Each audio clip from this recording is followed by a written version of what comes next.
बिस्मिल्लाहिर्रहमानिर्रहीम। इलेक्ट्रोएनालिटिकल method course 603 का पढ़ने लगे हम। इसके सबसे पहले इलेक्ट्रोएनालिटिकल टेक्निक जो है ना, दो टाइप्स की हैं, वोल्टामीट्री और कूलममीट्री। जो हमारी पढ़ने के लिए है हमारे सब्जेक्ट में, वो है वोल्टामीट्री की, तो उसे हम लोग पढ़ेंगे। वोल्टामीट्री असल में होती है, किस लिए यूज़ होती है कि ये होती है यूज़ हम एनालाइट के बारे में, उसके कंसंट्रेशन मेजर करने के लिए यूज़ करते हैं, उसको फाइंड करने के लिए कौन सा एनालाइट हमारे पास प्रेजेंट है। यानी कि हम कह सकते हैं कि information about analyte is obtained, और किस तरह से, by measuring current as potential varies.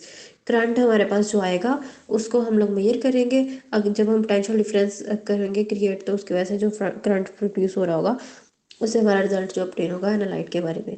Principal इसका क्या है कि हमारे पास जो है ना, हम जनरेट करते हैं एक इनपुट इलेक्ट्रिक सिग्नल, ठीक है, और उससे हमारे पास जो होता है ना आउटपुट सिग्नल आता है, और जिसको हम लोग मेजर करते हैं, और उससे हम उसको देख के तो एनालाइट के कैरेक्टरिस्टिक्स बताते हैं किस तरह का है। अब यहाँ पे हमारे पास एक वर्ड आएगा वोल्टेमोग्राम। वोल्टेमोग्राम क्या होता है? ये ग्राफ होता है बिटवीन करंट एंड पोटेंशियल, और ये क्या करता है, इंफॉर्मेशन प्रोवाइड करता है एनालाइट के बारे में। हमारे पास एक रिएक्शन हो रहा है यहाँ पे, कि रिडॉक्स रिएक्शन, बल्कि ये सिर्फ और सिर्फ क्या रिडक्शन दिखाई गई है। रिडक्शन रिएक्शन दिखाया गया कि ऑक्सीडाइज स्पीशी है, उसने इलेक्ट्रॉन एक्सेप्ट किया, और हमारे पास क्या हुआ, एक प्रोडक्ट बन गया। अब उसका जो ग्राफ आएगा वो इस तरह से होगा, कुछ एस शेप की तरह का, और करंट वर्सेस पोटेंशियल का ग्राफ। अब जो बता रहे हैं कि हमारे पास जो करंट होगा वो फेरेडिक करंट होगा, जो कि फेरेडे लॉ को ओबे करता है। यानी कि current resulting from change of concentration of electroactive species, वो क्रिएट होगा। अच्छा, अब ये क्या है कि इलेक्ट्रोएक्टिव स्पीशीज़ क्या होती हैं? वो वाली इलेक्ट्रोएक्टिव स्पीशीज, या वो स्पीशीज़ जो इजीली ऑक्सीडाइज हो जाती है, इजीली रिड्यूस हो जाती है, उन्हें कहते हैं इलेक्ट्रोएक्टिव स्पीशीज। यहाँ पे मैंने सी और सी आर लिखा है, इसका मतलब है कि कंसंट्रेशन ऑफ ऑक्सीडाइज स्पीशी और कंसंट्रेशन ऑफ रिड्यूस, मतलब के हमने एक ऑक्सीडाइजर की रिडक्शन वाला देख ली थी ना। अब नेक्स्ट है फेरेडे लॉ। फेरेडे लॉ क्या होता है कि reaction of one mole of substance, इसमें क्या होता है, चेंज आता है ऑफ एन इंटू 96। अच्छा, इसको मैंने किस तरह से किया था कि मतलब दो दो डिजिट करके आप लोग याद कर लो, 96.48 7 कूलम, ठीक है, याद रखने के लिए। और देन क्या है, फेरेडे करंट जो होता है वो डायरेक्ट मेजर होता है रेट ऑफ रिडॉक्स रिएक्शन का, यानी कि जितना रेट ऑफ रिएक्शन होगा उतना ही फेरेडे करंट होगा, उसके डायरेक्ट इंक्रीज होगा तो इंक्रीज, डिक्रीज होगा डिक्रीज। अब वो कह रहे हैं जो हमारे पास ये होता है ना वोल्टामीट्री की वजह से, वो कॉम्प्लिकेटेड भी होता है ये प्रोसेस, कि अगर इसमें सेवरल स्टेप्स हों, लेकिन हम लोग उसे ना क्या करते हैं कि जो स्लोएस्ट स्टेप होता है ना, उससे हम लोग रेट डिटर्मिन करने के लिए यूज़ करते हैं, रेट डिटर्मिनिंग स्टेप जिसे कहते हैं। अब यहाँ पे उन्होंने कहा है कि हमारे पास जो होता है ना रिएक्शन, वो सिंपल या कॉम्प्लिकेटेड क्यों होता है, इसके बारे में बताएं। तो फिर सिंपल रिएक्शन जिसमें मैस ट्रांसपोर्ट इन्वॉल्व हो वो सिंपल होता है, जिसमें इलेक्ट्रॉन ट्रांसफर इन्वॉल्व होता है वो कॉम्प्लेक्स रिएक्शन होता है। इस तरह से इसको डिफरेंस किया गया है। And reaction will be simple और complex will be determined by, और वो किस तरह से हम उसे डिटर्मिन करेंगे, यही वाली बात जो हमने कह दी है कि टाइप्स ऑफ कंपाउंड, कौन सा वाला टाइप ऑफ कंपाउंड है। अच्छा, अब ये बताएगा ना कि वो मैस ट्रांसपोर्ट होगी या इलेक्ट्रॉन ट्रांसफर होगी, तो वो डिपेंड करेगा हमारे पास कंपाउंड कौन सा है, कंडीशंस कौन सी है। अगर हमारे पास कंडीशन हो ये वाली, इलेक्ट्रिकल इलेक्ट्रोड मटेरियल कौन सा है, कोई मीडिया कौन सा है, ऑपरेटिंग पोटेंशियल कितना है, मोड ऑफ मैस ट्रांसपोर्ट और टाइम वगैरह, ये सारा कुछ डिपेंड करेगा इसके, मतलब क्या रिजल्ट आएगा हमारे पास। अब ये उन्होंने शो किया है करंट पोटेंशियल कर्व किस तरह से होती है, ये नेगेटिव रीजन में आ रहा है, ये पॉजिटिव रीजन में आ रहा है, ठीक है। ये आई जो नेट करंट, और ये करंट को शो कर रहा है, करंट वर्सेस क्या कहेंगे, पोटेंशियल का ग्राफ है, ठीक है। इसको इस तरह से देख लेना, बस शेप को याद रखना है यहाँ पे फिलहाल। और जो है यहाँ किस तरह से बताया कि वही वाली चीज़ की ऑक्सीडेशन हुई, ऑक्सीडाइज स्पीशी है, उसने इलेक्ट्रॉन एक्सेप्ट किया, रिड्यूस हुआ, इलेक्ट्रॉन ट्रांसफर यहाँ पे हुई। हम जो है रेट लिमिटिंग यानी कि उसको देखेंगे रेट लिमिटिंग स्टेप कौन सा, उससे हम लोग डिटरमिन करेंगे, यानी क्लोज स्टेप से। और इसमें जो कंसनट्रेशन है ऑक्सीडाइज स्पीशी और रिड्यूस स्पीशी दोनों की क्या होती है, इक्वल होती है। और बाकी चीज़ें वही का पोटेंशियल कितना होगा रही हो। अब यहाँ पे ना हमने इलेक्ट्रोड लेनी है, वो तीन तरह की हो सकती हैं।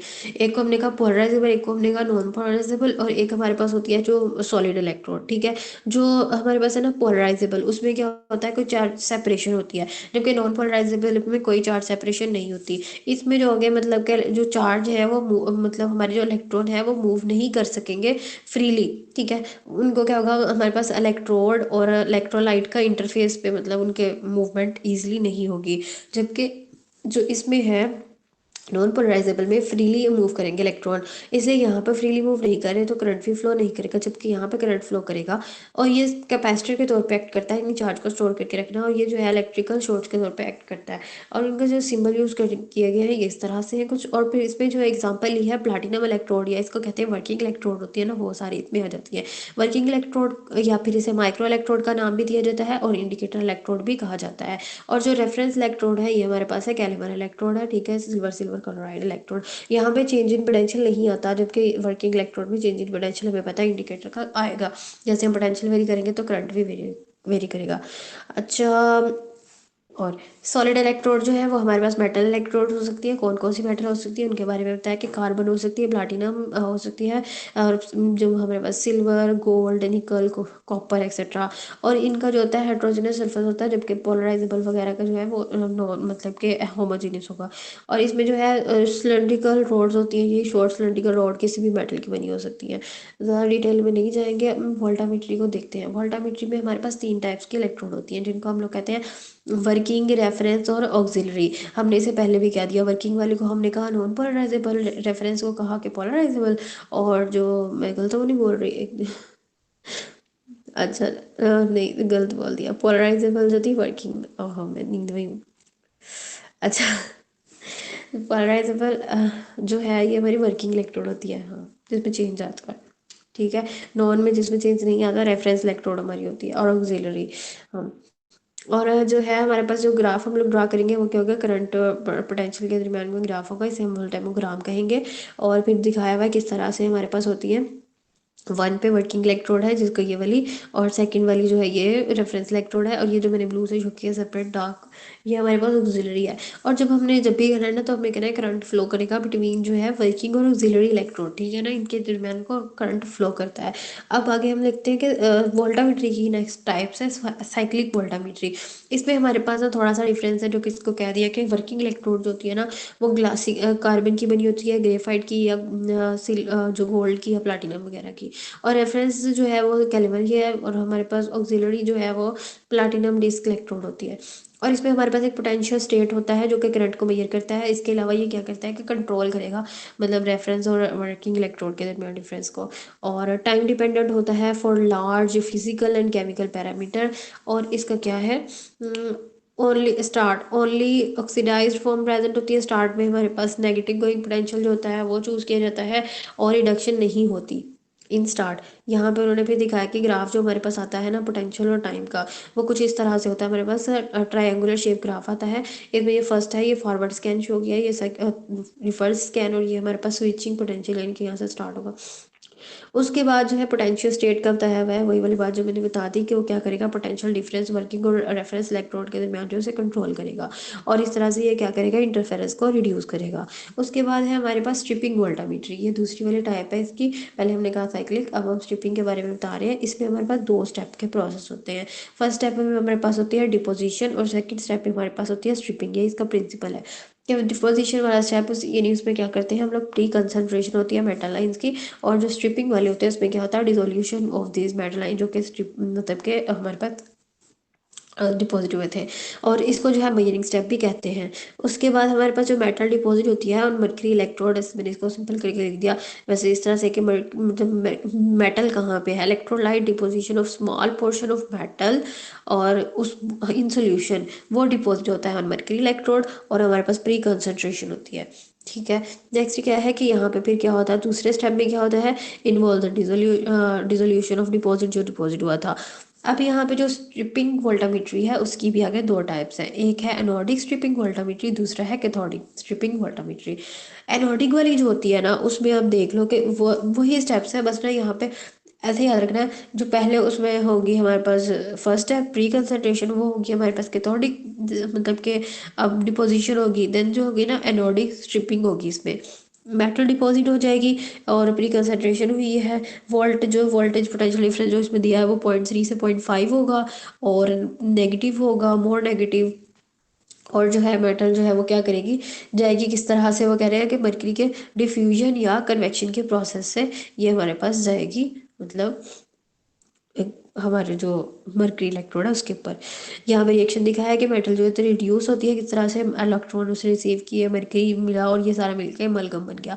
अगर उन्होंने कहा कि हमारे पास जिस तरह से होता है ना, ड्यूरेशन और कंसंट्रेशन वेरी करते हैं, मतलब कि कंसंट्रेशन वेरी करने से ड्यूरेशन भी वेरी करेगा इसके डिपोजिशन का। कि अगर 10⁻7 मोलर है तो 0.5 मिनट, मतलब कि आधा मिनट लगा बस, 30 सेकेंड भी कह सकते हो, लेस देन 30 सेकेंड। और 10⁻10 मोलर है तो 20 मिनट तक का टाइम लग सकता है। उसके बाद है कि कंसंट्रेशन ऑफ मेटल जो है अमलगम की। अब हमने कहा कि वो अमलगम अब हो गई, ठीक है, अमलगम अमलगम बन गया हमारे पास। अब वो कह रहे हैं जो मेटल की कंसंट्रेशन है वो कितनी है, वो हम लोगों ने डिटरमिन करनी है। उसके लिए हमने यूज़ किया है ला। इसमें हमारे पास फैराडेज लॉ को यूज़ किया है, जिसमें हमारे पास कंसंट्रेशन है मरकरी की, और ये क्या है हमारे पास लिमिटिंग करंट आई एल से नोट किया है मैंने। और ये जो है टी डी, इसको ये डिपोजिशन पीरियड यानी टाइम, और एन जो है हमारे नंबर ऑफ इलेक्ट्रॉन, एफ जो है फैराडे कांस्टेंट, और वी जो है वो फिर हमारा वॉल्यूम है मरकरी इलेक्ट्रॉन का। अच्छा उसके बाद जो है मरकरी का। अच्छा उसके बाद जो है यहाँ पे स्टेप 1 और स्टेप 2 आ गया। किस तरह से है कि पहले डिपोजिशन होगी, सेकंड पे स्ट्रिपिंग होगी। और डिपोजिशन किस पे होगी, कैथोडिक पे, और उसका रिएक्शन कुछ इस तरह से रिडक्शन हुई थी। और एनोडिक है, एनोडिक पे क्या होगी, ऑक्सीडेशन होगी। इस तरह से सारा रिएक्शन होगा, वही है बस रिवर्स हो जाता है, ठीक है। और यहाँ पे इंटरफ्रेंसेस आती हैं, और उस इंटरफ्रेंसेस का क्या मतलब है कि हमारे पास जब ग्राफ आएगा उसमें ओवरलैपिंग स्ट्रिपिंग पीक्स आती हैं। उसकी रीजंस है 3। कि सबसे पहले तो ये होता है कि ऑक्सीडेशन पोटेंशियल जो होती है ना वो सेम हो जाए, जैसे कि लेड, टाइटेनियम, कैडमियम वगैरह, इनका सिमिलर ऑक्सीडेशन पोटेंशियल आए। दूसरी ये रीज़न हो सकती है कि सरफेस एक्टिव कंपाउंड की प्रेजेंस में, तो वो क्या होते हैं, एड्सॉर्ब हो जाते हैं मरकरी पे, और फिर क्या करते हैं, मेटल की डिपोजिशन को इफेक्ट करते हैं, मतलब इनहिबिट करते हैं। मतलब हमें तो मेटल डिपॉजिट करनी थी, लेकिन हुआ क्या, कोई और वाले कंपाउंड जो कि सरफेस एक्टिव थे वो वहाँ पे डिपॉजिट होने शुरू हो गए। इसके अलावा तीसरी रीज़न ये होती है कि इनर्ट मेटेलिक जो कंपाउंड है वो बन जाते हैं यहाँ पे, जैसे कि कॉपर जिंक का अमलगम बन जाए। उसके बाद है कैथोडिक स्ट्रिपिंग। इसमें बिल्कुल उससे उल्ट हो जाएगा, जैसे हमने एनोडिक में कहा था। उसमें हमने कहा था एनोडिक में किस तरह से हमारे पास होगी कि कैथोडिक डिपोजिशन होगी, इसमें क्या होगी, एनोडिक डिपोजिशन हो जाएगी। एनोडिक इसमें था स्ट्रिपिंग थी, तो उसमें जो कैथोडिक स्ट्रिपिंग हो जाएगी, बस ये थोड़ा सा और रिएक्शन इन्वर्स हो जाएंगे। और जो है इसमें बाकी जो डिफरेंस है वो किस तरह से कि अपने जो है इसमें यूज़ करते हैं ऑर्गेनिक या इनऑर्गेनिक कंपाउंड जो कि साल्ट इनसॉल्युबल साल्ट बनाए ना मरकरी के साथ, वो हम लोगों ने यूज़ करने हैं। अब इसमें ऐसे है कि मतलब कौन कौन से इनसॉल्युबल साल्ट बना सकते हैं, थायोल्स और पेनिसिलिन है, या फिर हेलाइड्स हैं, साइनाइड्स हैं, सल्फाइड्स हैं। और रिएक्शन कुछ इस तरह से आएगा हमारे पास कि हमारे पास जो है जो सिल्वर है प्लस उसका हेलाइड है, हेलाइड के साथ फिर इस तरह रिएक्शन हुआ और इलेक्ट्रॉन जो है मूव होगा। अब यहाँ पे जो है ना इसकी स्कोप पता है कि ये स्कोप क्यों है इसकी बहुत ज़्यादा।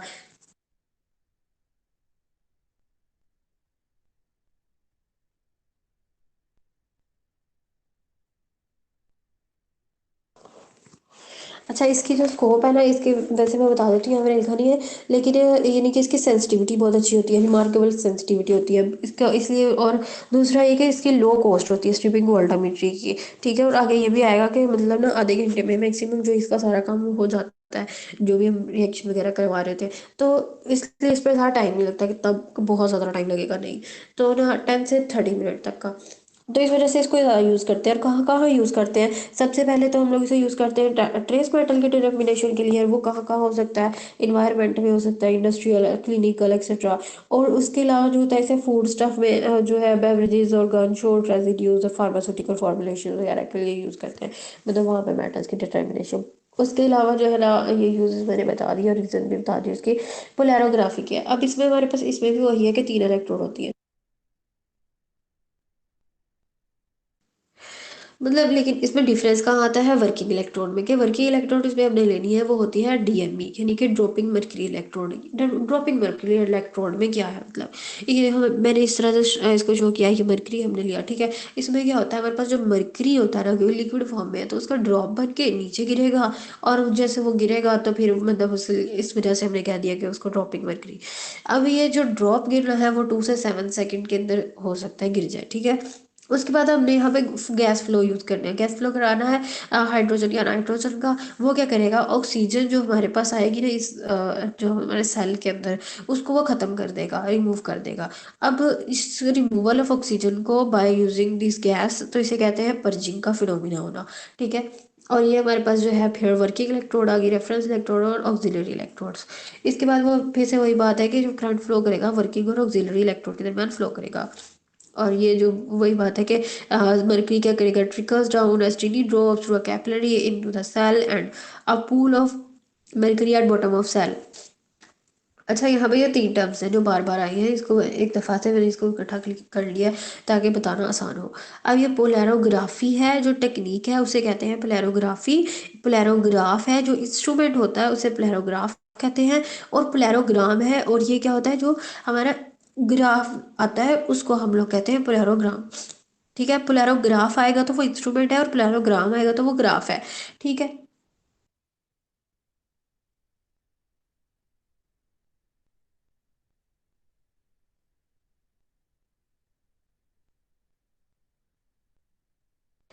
अच्छा, आगे जो है ना इसके एडवांटेजेस है किस तरह से, कौन कौन से एडवांटेजेस है। पहला तो ये है क्वांटिटेटिव और क्वालिटेटिव डिटर्मिनेशन के लिए यूज़ होता है। ठीक है। और दूसरा जो है ना कि ये लार्ज कंसंट्रेशन अगर हमारे पास हो तो भी ये जल्दी से मतलब कि हमारा डिटर्मिन करता है कंसंट्रेशन को। रैपिड टेक्निक है। और मतलब जो मैंने पहले बोला था कि मतलब 10 से 30, मतलब 30 से 30 मिनट, 13 से 30 मिनट्स, यानी 13 से 30 मिनट के दरमियान में ये काम हो जाता है। ठीक है। और उसके अलावा एक ये है कि हम जो इसमें मरकरी यूज़ करते हैं वो रिप्रोड्यूसिबल होता है, यानी जैसे एक ड्रॉप बना और पूरा का पूरा, और फिर फ्रेश क्लीन, और फिर दोबारा से हर दफ़ा वो प्रोड्यूस होता है। ठीक है। और मतलब इसका लार्ज वोल्टेज जो भी कहेंगे वो प्रोवाइड करके इसका काम करेंगे, यूज़ होगा इसमें। और जो है बेसिक प्रिंसिपल ऑफ पोलैरोग्राफी। अच्छा, अब इसमें ना जो मैं इसको किस तरह से कहूँगी, एक वर्ड में इसको हम लोग कहें कि प्रिंसिपल क्या है हमारा, डिस्चार्जिंग पोटेंशियल। अगर तो डिस्चार्जिंग पोटेंशियल जो है ना वो लो हो तो वो मेटल जो भी होगी वो फर्स्ट पे डिस्चार्ज होगी जी। ठीक है। अगर किसी का हाई वैल्यू होगी तो वो एंड पे डिस्चार्ज होगी, जैसे कि मैंने यहाँ पे दिखाया किस तरह से कॉपर, बिस्मिस, लेड और कैडमियम है। ठीक है। अब कॉपर की जो थी लोएस्ट डिस्चार्जिंग पोटेंशियल था, तो ये सबसे पहले जो है डिस्चार्ज हो जाएगा। इस तरह से बाकी जिसका इंक्रीज होता जा रहा है उस तरह उनका जो है डिस्चार्ज डिस्चार्ज जो है ना वो यदि बाद में हो रहा है कितना टाइम बाद, उसके हिसाब से। अब यहाँ पे हमारे पास है ग्राफ। अच्छा, ये जो है ना पोलैरोग्राफिक कर्व्स, ये थोड़ी सी डिफरेंट थी दोनों। एक में हमने HCl और कैडमियम क्लोराइड यूज़ किया है, और ये HCl जो है वो वन फॉर्मल और सोल्यूशन, और जो है कैडमियम क्लोराइड का वो 0.5 मिलीमोलर है, और इसमें सिर्फ HCl यूज़ किया था। इसका ग्राफ कुछ इस तरह से आया था, जबकि जब हमने इस पर कैडमियम क्लोराइड यूज़ किया तो इसका ग्राफ कुछ इस तरह से आया। अब इसमें ना काफ़ी ज़्यादा चीज़ें थी जो बताने वाली है। अब इस पर मैं इसको पहले डिवाइड करती हूँ, A से B है हमारे पास, B से C है, और C से D है। ठीक है। अब ये जो A से B है ना यहाँ पे, इसे करके रेजिडुअल करंट। ठीक है। और जो होगा B से C है उसे कहेंगे डिफ्यूजन करंट, और जो होगा ना C से D वो हमारे पास होगा फिर लिमिटिंग करंट। ठीक है। अब ये इसको एक दफ़ा दिखाऊँ यहाँ से।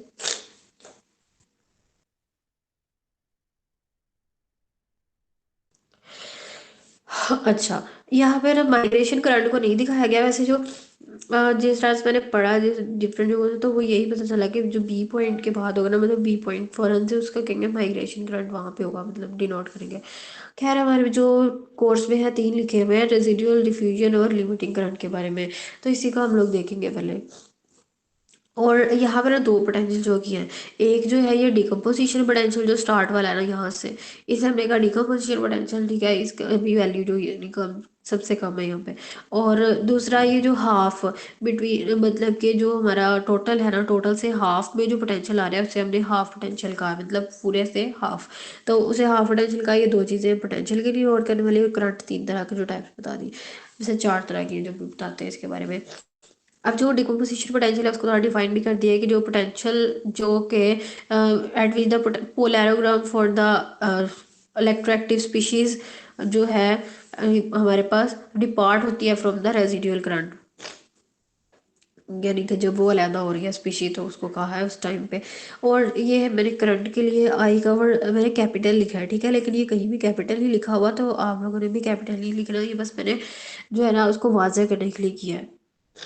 ठीक है। अब ये जो पहला है ना हमारे पास रेजिडुअल करंट, इसमें बताया है कि सम होता है फेरेडिक और नॉन फेरेडिक करंट का। अब इसमें फेरेडिक करंट जो होता है ना, यानी कि ड्यू टू रिडक्शन या कोई भी कोई रिएक्शन की वजह से होता है, मतलब रिडॉक्स रिएक्शन की वजह से। ठीक है। नॉन फेरेडिक क्या होता है, यहाँ पे कोई रिडक्शन वगैरह नहीं हो रही। जो फेरेडिक करंट होता है ना, ये इम्प्योरिटीज़ की वजह से होता है। अच्छा, होता क्या है हमारे पास जब हमारे पास जो है ना एक पोटेंशियल दिया जाता है, ठीक है, जिसे हम लोगों ने कहना है कि -1.8 से जो है +0.04 तक, उस पोटेंशियल के दरमियान में जो हमारे पास होता है ना इम्प्योरिटीज, अगर वो पोटेंशियल के दरमियान में हमारे पास रिडक्शन होती है, ठीक है, मेटल की, अगर वहीं पे इम्प्योरिटीज भी हो, उनकी भी रिडक्शन हो जाए, तो ऐसा होता है कि वो जब वैल्यू मतलब कि ज़्यादा देगी ना नॉर्मल से, तो उसकी वजह से जो हमारे पास करंट आएगा उसे फेरेडे करंट, फेरेडे करंट कहेंगे, और उसको हम लोग क्या कहेंगे, इधर रेजिडुअल करंट कहेंगे, जब हमारे पास वो इम्प्योरिटीज उसकी रिडक्शन की वजह से जो आ रही है वो उसको कोई भी वैल्यू दे रहा है करंट की। अच्छा, और जो नॉन फेरेडे की होता है ना, इस पे क्या होती है, रिडक्शन नहीं होती, लेकिन ये होता क्यों है हमारे पास, जो ड्रॉप होता है ना मरकरी, उसके इर्द गिर्द जो है इलेक्ट्रिक डबल लेयर फॉर्म हो जाती है। इसे कहीं पे वर्ड यूज किया होगा, हेम होल्ड्स डबल लेयर, ठीक है, ये भी यूज किया होगा। नेक्स्ट है डिफ्यूजन करंट। इसमें क्या होता है, यहाँ से रिडक्शन जो है वो स्टार्ट होगी। जो वैसे मैंने बताया था माइग्रेशन वाला हमारे पॉइंट नहीं है, लेकिन फिर भी बता देती हूँ कि ये माइग्रेशन की वजह से होता है, और जब एनोड से कैथोड की तरफ आइन माइग्रेट कर रहे हैं, और यहाँ पे रिडक्शन नहीं होती कोई भी, बस सिर्फ और सिर्फ माइग्रेशन होती है इस पॉइंट पे। और ये भी नॉन फेरेडिक करंट है, ये भी नॉन फेरेडिक करंट है। अब यहाँ पे ये फेरेडिक है, यानी कि जहाँ पे रिडक्शन होगी उसे हम फेरेडिक कहेंगे ना। अब यहाँ पे क्या है, रिडक्शन स्टार्ट हो रही है, और इसकी वजह से क्यों स्टार्ट हो रही है, क्यों कहाँ हो रही है, ड्यू टू एनालाइट डिफ्यूजन। और जो एनालाइट मतलब कि डिफ्यूज हो रहे हैं, अब वो डिफ्यूज होते हैं, तो फिर वहाँ पे क्या होता है, वो क्यों डिफ्यूज होते हैं, उसकी रीजन है कि कंसंट्रेशन ग्रेडियंट डेवलप होता है इसकी वजह से। क्योंकि हमारे पास जो भी मतलब हमारे पास होगा कोई इलेक्ट्रोलाइट, ठीक है, उसकी कंसंट्रेशन और एनालाइट की वो डिफर करेगी। अब यहाँ पे जो है ना बताया है किस तरह से, कि इसके लिए मैंने यहाँ पे शो किया है, ये है नहीं ऐसे सिंबल, मैंने सिर्फ इसको बताने के लिए, rate of diffusion is equal to rate of reduction, ऐसे है ना, यहाँ पे लिमिटिंग करंट में इक्वल होता है, जबकि इसमें जो है ना ये हमारे पास जो डिफ्यूजन है वो ज़्यादा होती है, इसलिए इसका नाम भी डिफ्यूजन है। और यहाँ पे जो है ना हमारे पास रिडक्शन भी होती है और डिफ्यूजन भी होती है, लेकिन जो डिफ्यूजन रेट ऑफ डिफ्यूजन है वो ज़्यादा होता है, मतलब कि इसमें जो है वो दोनों के रेट ऑफ डिफ्यूजन और डिफ्यूजन दोनों इक्वल होते हैं, ठीक है। और इसमें जो हम लोग लेते हैं सम ऑफ रेसिडुअल करंट और डिफ्यूजन करंट, उसे हम लोग क्या कहते हैं, लिमिटिंग करंट, ठीक है। और इसमें जो स्टेट ऑफ इलेक्ट्रोड होती है वो पोलराइज्ड होती है। और नेक्स्ट क्या है, ये मैंने भी सिंपल करके लिख दिया कि फेरेटिक करंट कौन से हैं और नॉन फेरेटिक कौन से हैं। डिफ्यूजन और लिमिटिंग वाला जो है वो फेरेटिक है, वहाँ पे इंडक्शन होती है। नेक्स्ट मैंने पहले भी बताया था, हाफ वेव पोटेंशियल आया था हमारे पास, ठीक है, और एक क्या आया था, मतलब कि जिसमें पोटेंशियल मतलब डिकम्पोजिशन पोटेंशियल था, ठीक है। जो हाफ वेव था ना उसके बारे में बताया नहीं था, अभी मैंने ज़्यादा उसका बताते हैं कि हाफ होता है मतलब कि टोटल से आधा, और फिर ये तो हमें पता चल ही रहा है, फिक्स्ड होता है फॉर एनालाइट, और दूसरा कंसंट्रेशन इंडिपेंडेंट होता है, कंसंट्रेशन पर डिपेंड नहीं करता, और इलेक्ट्रोड इंडिपेंडेंट होता है, इलेक्ट्रोड पे भी डिपेंड नहीं करता। अब इसमें क्या होता है, इससे हम एनालाइट को मतलब एनालाइज कर सकते हैं फ्रॉम हाफ सेल, क्योंकि हाफ सेल पोटेंशियल, क्योंकि हाफ वेव पोटेंशियल, क्योंकि हमने कहा ये जो है एनालाइट के लिए फिक्स होगा, यानी जिस वैल्यू से हम लोग देखेंगे ना वो इस एनालाइट के लिए ये वाली है, तो उससे हम कंपेयर करके बता देंगे उसकी एनालाइट की कंसंट्रेशन। नेक्स्ट है एल्कोविक, जो इक्वेशन, एल्कोविक इक्वेशन क्या थी, साइंटिस्ट के नाम पे एल्कोविक उसका नाम था साइंटिस्ट का। वैसे तो काफ़ी अच्छा नाम है, लंबा सारा, लेकिन अभी सिर्फ एल्कोविक को याद रखो, एक के वर्ड बहुत है। अच्छा, इसमें जो है हमारे पास जो करंट होता है ना, मतलब डिफ्यूजन करंट, मैक्सिमम का वर्ड है, मैक्सिमम लिखा था तो मैंने कर दिया, लेकिन कहीं पे मैक्सिमम नहीं लिखा हुआ, सिर्फ और सिर्फ लिखा होगा आईडी, ठीक है। तो इस तरह से है, यहाँ पे इस तरह भी होगा कि 607 भी लिखा हो सकता है, यहाँ पे लिखा हो सकता है, के भी लिखा हो सकता है। तो ये हमारे पास जो है ना के, ये टेम्परेचर डिपेंडेंट होता है, और जो एन है वो हमारे पास नंबर ऑफ इलेक्ट्रॉन है, और डी जो है डिफ्यूजन कोएफिशिएंट है, इसके यूनिट चेक कर लेना, सीएम स्क्वायर पर सेकेंड और सेंटीमीटर मतलब। और ये क्या है, एम है ब्लैड उसका जो मतलब कि रेट ऑफ फ्लो, ठीक है, और जो है मैस फ्लो रेट कह लो, और ये जो है टाइम है, टाइम ड्रॉप टाइम, ठीक है, और सी जो है कंसंट्रेशन है एनालाइट की। अब इसमें जो है ना, अगर हम सिंपल कहें तो ये आई डी जो है वो डायरेक्टली प्रोपोर्शनल है कंसंट्रेशन ऑफ एनालाइट, तो इससे भी हम एक ही क्वेश्चन ड्राइव करते हैं कि I D 1/ID2 is equal to C1/C2। Next हमारे पास पोटेंशियल है सेल का, वो half cell potential plus 0.0591 log I D minus I over I के इक्वल होता है, ये नर्स्ट इक्वेशन के अकॉर्डिंग लिखा है। अब यहाँ पे एक चीज़ थी कि जो डिफ्यूजन करंट है, और इसमें जो हमारे पास है जो मतलब कि इसमें हमने कहा ना कि ये आई डी, तो ये डिफ्यूजन करंट है, और ये जो आई है ये टोटल करंट है। टोटल करंट जो होता है हम लोगों ने इसमें, ये हमारे पास मतलब ग्राफ है। अब इसमें हमने कहीं से भी कोई भी पॉइंट पे जो मतलब इसमें से ले सकते हैं, और उससे हम लोग क्या कहेंगे, टोटल करंट सपोज करेंगे। और इसमें हमारे पास क्या होता है, जो सपोर्टिंग इलेक्ट्रोड होती है ना, अच्छा माइग्रेशन करंट के लिए है ये पॉइंट के, सिर्फ और सिर्फ माइग्रेशन करंट होगा ना, वो रिड्यूस हो जाता है सपोर्टिंग इलेक्ट्रोड की वजह से, और ये उसके स्पीड को डिक्रीज करता है ये। उसके बाद है हमारे पास इस तरह से भी आ सकता है कि यानी कि ये ऊपर से थोड़ा सा कर्व बनी हुई है, ठीक है। अब इसमें वो दिखा रहे हैं कि इसको हम लोग कहते हैं मैक्सिमा, और ये कब होती है, जब डिफ्यूजन रेट ज़्यादा हो जाए लिमिटिंग करंट के मतलब के जो है डिफ्यूजन करंट लिमिटिंग करंट से ज़्यादा हो। तो यहाँ पे क्या होता है, ये होता क्यों है, क्योंकि हमारे पास जो ड्रॉप्स होते हैं वो विग्रस ड्रॉप्स, मतलब कि विग्रस फॉलिंग, जल्दी जल्दी गिरते हैं स्पीड से। अब वो जल्दी जल्दी गिर रहे होते हैं, उसकी वजह से वो क्या होता है, मतलब कि हमारे पास मैक्सिमम आ जाता है, और इसमें वो कहते हैं हम इसको कम करने के लिए यूज़ कर सकते हैं मैक्सिमम सप्रेसर्स। वो क्या हो सकते हैं, हम लोग जेलाटिन यूज़ करें, डाइस यूज़ करें, मिथाइल और ये इस तरह से मिथाइल रेड। अब यहाँ पे ना रिड्यूसेस, इसकी वजह से क्या होता है, ये जो है मतलब कि रिड्यूस कर देता है, कम कर देता है मोशन ऑफ मर्करी ड्रॉप। इसके लिए वर्ड स्ट्रीमिंग मोशन भी यूज़ किया गया है। नेक्स्ट है डीसी पोलैरोग्राफी। इसमें क्या होता है कि पोटेंशियल जो होता है वेरी होता है, जब कंसंट्रेशन मतलब के